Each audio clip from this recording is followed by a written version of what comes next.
everybody. Welcome back to the Mental Health Detox. My name is Caroline Baker. In today's video, I have signs that you may be attracting toxic people.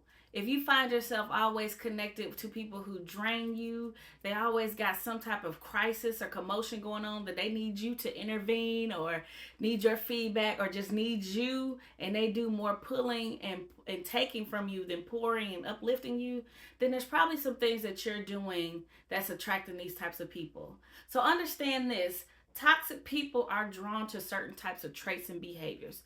Oftentimes, they really latch on to people who may be kind. You may be very passionate, empathetic. You might be giving. You might like to give to others more than you take. And, you're just a good person to be around. They see that in you. And therefore, you start to look like a victim rather than more of the friend or the support.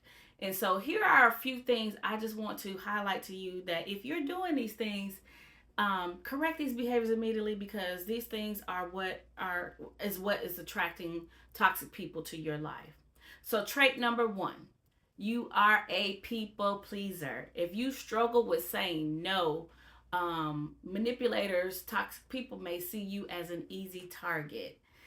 Sometimes you may feel uncomfortable with saying no, or you just, you feel like saying no is gonna create tension between you and the other person. But understand this, that saying no is a word, it is a thing, and it is healthy. You do not want to overload yourself with other people's problems, responsibilities, or just other people's stress. We have enough stress on our own that we have to take care of, let alone having somebody else's. And so that actually leads into my second trait, is that you lack boundaries. And so when you don't set firm limits, toxic people will take advantage of that. Again, if you don't say no, they'll keep piling on. The word is, God won't put more on you than you can handle, but people will. And so it's important that you have boundaries, and you set those boundaries, and you enforce those boundaries. A lot of times people feel like they can violate our boundaries because we ourselves are the first one to disrespect our boundaries. And so why would they respect what we want? That leads into trait number 3, overgiving. You're constantly pouring into others without the reciprocity, which can really make you susceptible or vulnerable to toxic people, because they see as this is an opportunity to take. I don't have to give anything back. I can just take what I need from this person. And so that leads into that second trait, going back to setting your boundaries, and going back into the first one, saying no. Trait number 4, that things that you might be doing to attract toxic people, is that you seek validation. And so when you have low self-esteem, or your support system is not as supportive or stable, then you may find yourself going to external sources to get that sense of approval or validation. And toxic people pick up on this, and they love that, because guess what they're going to do?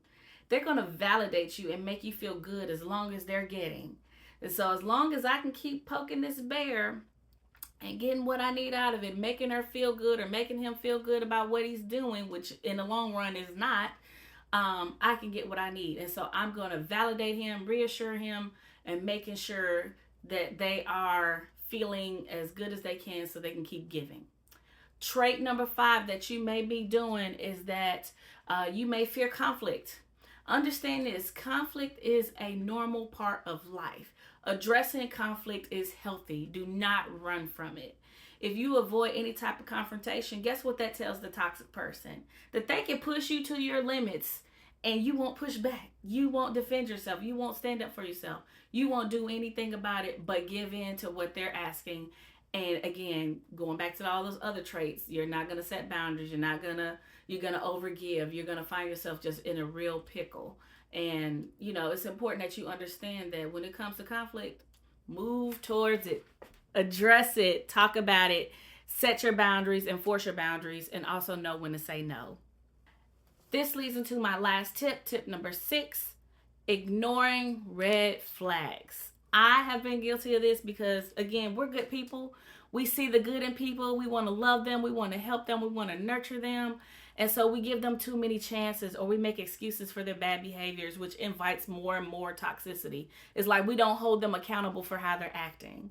And so this really kind of ties into, do you have like a savior complex or a hero complex about yourself? And so it's important that you recognize that, because again, you may see people who are harmful to you, but you may think you're the one that could change them or save them. And so we kind of excuse everything that they do because we're working on them. We're turning them around. And so it's important that you recognize that that's not your responsibility. If people want to change, they will change on their own accord, and they will change when they are ready. And so there is nothing that you could do about that. Maybe at best you can influence it, and that's influencing it through setting your boundaries, standing firm, being respectful of yourself, and saying no. They will get the picture that they can't manipulate you and take advantage of you. The good news is that awareness is the first step in change when it comes to anything. And so strengthen your boundaries. Like I said, prioritize yourself, respect your boundaries, and other people will follow suit. And surround yourself by people who are going to pour into you, uplift you, support you, and not drain and always need you. Okay?